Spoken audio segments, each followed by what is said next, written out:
Okay, this video is about, is it safe to swim in Thailand? Is the water safe? Is the ocean safe? Are the swimming pools safe? Is it safe to get into your shower? These are all serious questions, not really a joke, but I'm kind of making a joke about it, right? Let's start with swimming in the ocean because that's what most people are concerned about. But really, you should also be concerned about swimming in swimming pools and walking through puddles in the case of flooding or something, and also even getting into your shower. So I'll cover the other ones later. But so is the ocean safe in Thailand? So I lived in Florida 11 years. I lived in Hawaii 6 years. I lived in Thailand 17 years. Hawaii and Florida, I was often at the beach. Thailand, not so much. But I do know a lot about the beach, having been here for so long. We live in Krabi, which is basically on the beach. Easy to get there. Some of the beaches are nice. Phuket has a lot of really nice beaches. Some of the islands have really amazing beaches. You should probably go see some. Is the water safe? So let's talk about waves first. We have waves in February, March. We have some waves on western-facing shores. Eastern-facing, not really, unless there's a storm coming. There are waves that you can ride, like surfboard waves, surfboard quality waves on Phuket. Some of the islands have spots that you can do it. We have waves, so we have waves in like February, March. We have waves in like October. 2 times of the year usually. The beginning and the end of wave season, right? So, I mean, we have waves all throughout that time between those months, but the biggest ones are found like beginning of it and the end of it.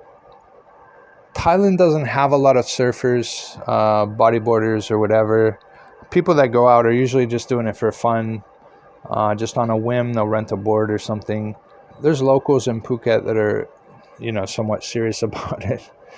In general, you're just going to be out there on your own. So you should know the area. You should know where the reef is. There's little pockets of reef, right? Or rocks, just in the middle of nowhere. You can cut yourself up on that. I went to Riley Beach in Krabi. There's a place you can climb the cliff a little bit and then jump off into the water. So I did that. It was fun.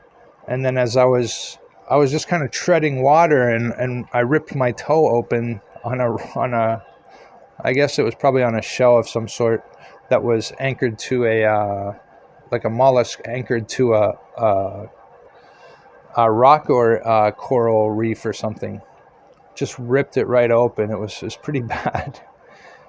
So you have to be aware of submerged rocks. You can't always see them. The water's not always that clear. In this case, it was a little bit murky and I just didn't see it. That happens all the time. I see people often with cut feet, cut arms and stuff like that.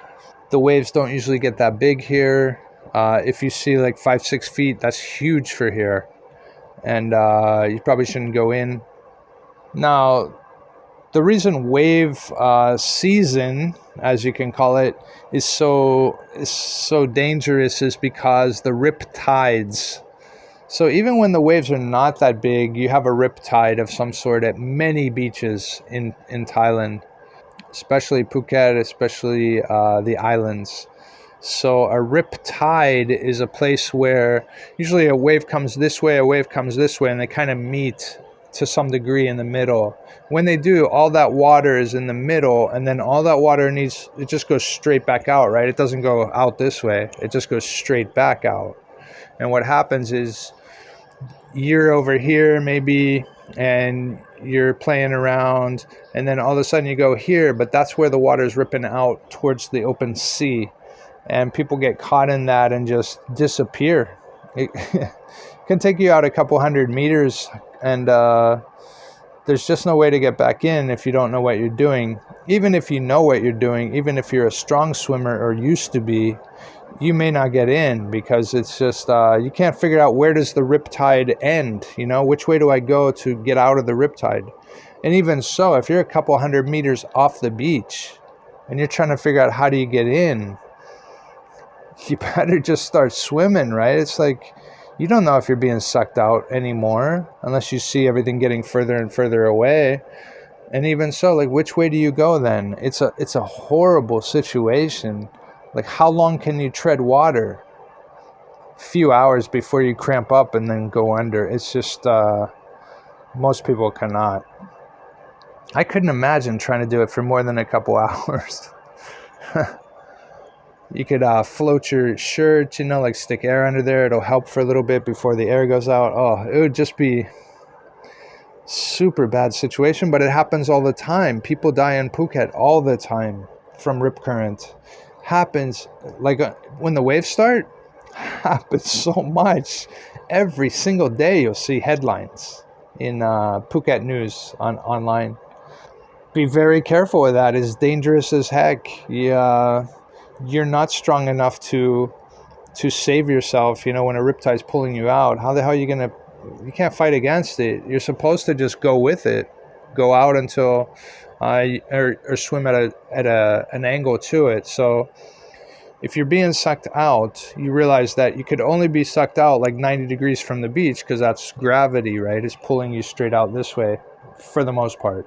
So you need to swim this way or this way, to get out of the rip current. Anyway, bad situation.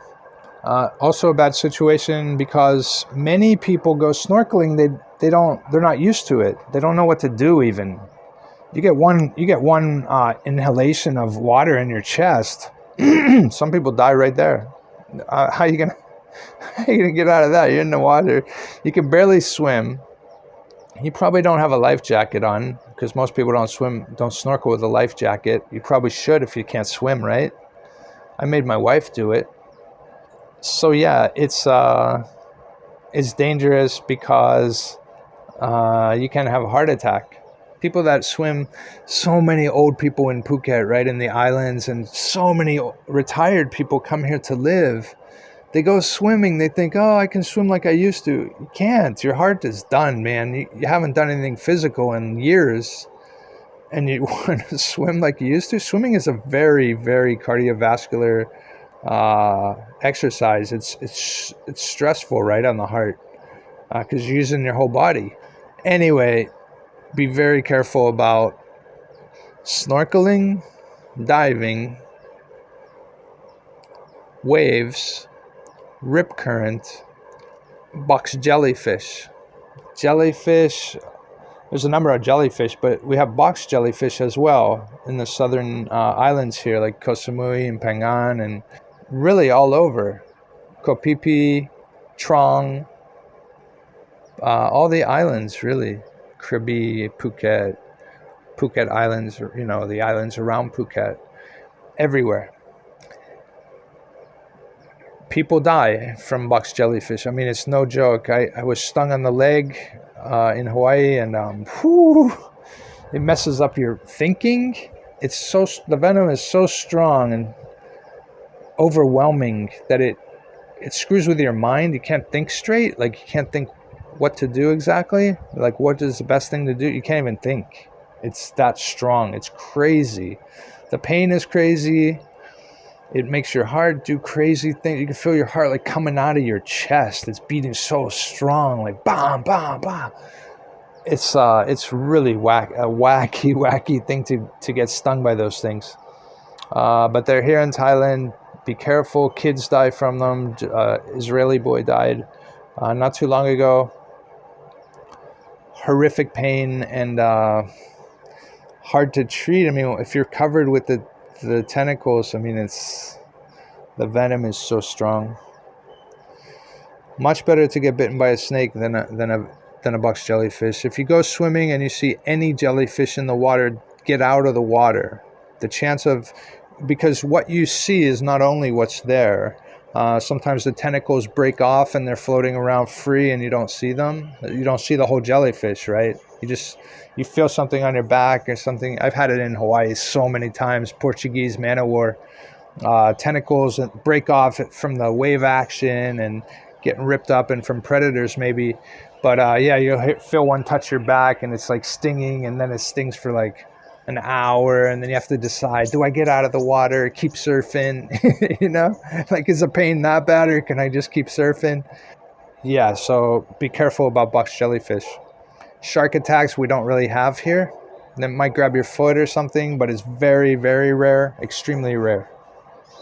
Never heard about it in Krabi. We see sharks here all the time. They're always the smaller sharks or the big whale shark. And shark attacks don't really happen here. Last fatal attack was something like 50 years ago. So it doesn't happen. Don't be afraid of sharks. If you want to dive, go look at the sharks. You're probably going to be just fine. So it's a safe place to dive, as far as sharks. Stingrays, we have them here. I've stepped on a stingray while fishing in Florida. The physical pain was comparable with the box jellyfish on my leg. This tail of the stingray ripped my foot open, and with the venom in there, jammed the venom with the barb. Oh boy. Pain like I've never felt in my life, because that happened first before I had the box jellyfish. But horrific. When you walk in the ocean, shuffle your feet. That means push your feet through the sand, as you walk, because especially on the eastern coasts of the islands, so Phuket, eastern coast of anything, but especially islands, because they like the calm water and they like the flat water. They like the mud. Over on the east coast of Phuket, right? There's so much flat mud. It's all mud. The east coast just sucks. But that's where many stingrays are. So I think that sums it up for the ocean. It can be dangerous. Be careful. If there's big waves, don't go in. Even if there's moderate waves, be very, very careful. Watch for kids getting sucked out in the thing, and tell the lifeguards if there is any. There may not be any lifeguards at all, because Thailand doesn't always make that a priority. There might not be lifeguards at a beach because Thailand didn't pay them, so they just don't show up. Thailand is another world, okay? I think that sums it up for the ocean dangers. Let's talk about swimming pools at your vacation villa. Let's talk about swimming pools in any hotel in Thailand.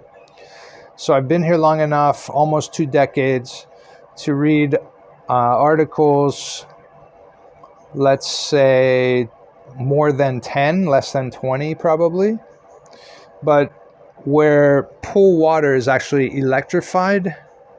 It's a light that's under the water, right? A light is affixed under the water into the wall. It's not sealed well because that's Thailand. And the bare wires are exposed to the water and electrify the water. And so someone gets in and dies. Apparently, this may have happened to a billionaire. And this guy's a Thai billionaire on vacation at a hotel. And I think it was Samui, but I'm not sure. I think it was an island. Gets in the water, electrified, he dies, he has a heart attack or whatever. Wife comes, she jumps in, she dies, and so these 2 people with extreme amount of money died in a hotel pool. So it happens to anybody, right? It happens to you, your kid. It happens to Thais. You have to be very careful. The standards of the building standards, they're not really monitored by anybody that I have heard of. I mean, it seems like it's just wide open. You want to make some repairs on your swimming pool, you just go ahead. Do what you can. It's good enough. Fill it up with water. Let's go. Tourists are coming. Honest to God, it can be like that. The maintenance guy you hired, did he actually go to any course to learn it? Was he on the job training for like 10 years? No, he doesn't. He does whatever he thinks is going to work. Sometimes it doesn't work. Maybe it works for a year. Maybe that light under the water works for a year. Maybe it works for 5 years. 6 years, maybe the plastic corrodes in the water and it's bare, and it electrifies the water. I mean, man, it's scary as hell that you can't rely, that you can't know that that water's safe outside your hotel room. It's scary as hell, isn't it? Doesn't happen often. I'm not saying it happens every day. I'm not saying it's going to happen to you or anybody you love, but man, look, are there people swimming in the water? You're probably okay. Don't be the first one to jump in. So in the same way, when you get into your shower, we have electric boxes, right, that heat the water fast, man. They really heat it up amazingly fast. And they're really nice to have because you don't have to worry about having a tank of 200 gallons of water that pumps up into your system to give you a hot water shower like we do in the States. And that water has to stay warm always. It has to stay warm. So you're draining electricity all the time, right? This is so much nicer to have like an on-demand heater. The problem is the idiots that put in your shower, same thing. They may not seal it well at all. Be careful with water and electricity here. Happens. Many people die in the shower. Many. Can happen at a swimming pool too. You go to the shower there. You're showering off after you swim. Bzz, you die from that. I mean, I think that's all I want to say. So, is the ocean dangerous? A little bit. Can be. Any ocean, anywhere can be. Is your shower dangerous? It might be. Please be careful. Should you let your kid shower on like a kid, like a small kid, shower on, or any kid really, I guess, right? Make sure the whole family is aware of problems that might happen, that could occur. Test your shower, I guess. I don't know what you would really do, right? But I don't want to give bad advice. I don't know what the hell you do to test your water, your shower, to test your pool. What do you do? Throw a dog in there? I don't know. Don't throw your dog in. All right. I hope that helps somebody. All right. Cheers.